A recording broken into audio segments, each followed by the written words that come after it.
First time நாட்டுக்கோழியில் தண்ணி குழம்பு பண்ணியிருந்தேன். இந்த ரெசிபி யூடியூப் பார்த்து தான் பண்ணியிருந்தேன். நாட்டுக்கோழி ஒரு 800 கிராம் இருந்தது. உப்பு மஞ்சத்தூள்லாம் போட்டு நல்லா வாஷ் பண்ணி எடுத்துக்கிட்டேன். இந்த குழம்புக்கு மிளகாய் தூள், சிக்கன் மசாலா சேர்க்காம வீட்டில் அரைச்ச மசாலா சேர்த்து தான் பண்ண போகிறேன். அதுக்கு ஃபஸ்ட்டு எல்லாமே ரெடி பண்ணி வச்சுக்கிட்டேன்.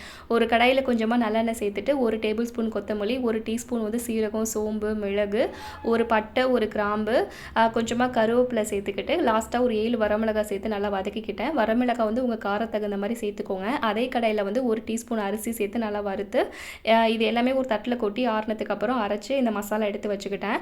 அதே கடாயில் கொஞ்சமாக ஆயில் சேர்த்துட்டு சின்ன வெங்காயம், இஞ்சி, பூண்டு, தக்காளிலாம் சேர்த்து நல்லா வதக்கிக்கிட்டேன். 1 டேபிள் ஸ்பூன் வந்து தேங்காய் பூ சேர்த்துக்கிட்டேன். கொஞ்சம் குழம்பு திக்னஸ்க்காக அரைச்சி வச்ச மசாலாவில் வந்து பாதி மசாலா சேர்த்து நல்லா வதக்கி அதையுமே ஒரு பேஸ்ட்டாக்கி எடுத்து வச்சுக்கிட்டேன். இன்னொரு கடாயில் கொஞ்சமாக நல்லெண்ணெய் சேர்த்துட்டு கட் பண்ண சின்ன வெங்காயம், கருவேப்பிலை, வரமிளகாலாம் சேர்த்து நல்லா வதக்கி விட்டுக்கலாம். நெக்ஸ்ட் வந்து 1 table spoon ginger garlic paste சேர்த்துட்டு நல்லா மிக்ஸ் பண்ணதுமே உப்பு, மஞ்சத்தூள், க்ளீன் பண்ணி வச்சிருக்க நாட்டுக்கோழியுமே சேர்த்து நல்லா வதக்கி விட்டுக்கலாம். நாட்டுக்கோழி நல்லா வதங்கினதுக்கு அப்புறம் தான் வந்து நம்ம மசாலா சேர்க்கணும். ட்ரை மசாலாவை அரைச்சி வச்சேன் இல்லையா, அது எல்லாமே சேர்த்துட்டு நல்லா மிக்ஸ் பண்ணிக்கிறேன். அப்புறம் நெக்ஸ்ட் வந்து பேஸ்ட்டாக ரெடி பண்ணதையுமே சேர்த்து நல்லா மிக்ஸ் பண்ணதும் நிறைய தண்ணி ஊற்றிக்கலாம். ஏன்னா தண்ணி குழம்பு வேறு, அது இல்லாமல் நாட்டுக்கோழி வேகிறதுக்கு டைம் எடுக்கிறதால நிறைய தண்ணி ஊற்றினா தான் நல்லாவும் வேகும். கிட்டத்தட்ட 1 ஹவராக வெந்துட்டு இருந்தது. பட் ஆனால் சூப்பர் சாஃப்டாகவே வெந்துருச்சு. லாஸ்ட்டாக கருவேப்பிலை, கொத்தமல்லிலாம் போட்டு குழம்பு பார்க்கவே அவ்வளோ அழகாக இருந்தது. ஹஸ்பண்ட் திடீர்னு எனக்கு சாப்பாடு வேணும்னு சொல்லிட்டாங்க. எனக்கு வந்து இட்லியோடு நான் சாப்பிட்டேன். ஹஸ்பண்டுக்கு வந்து சாப்பாடு போட்டு கொடுத்துருந்தேன்.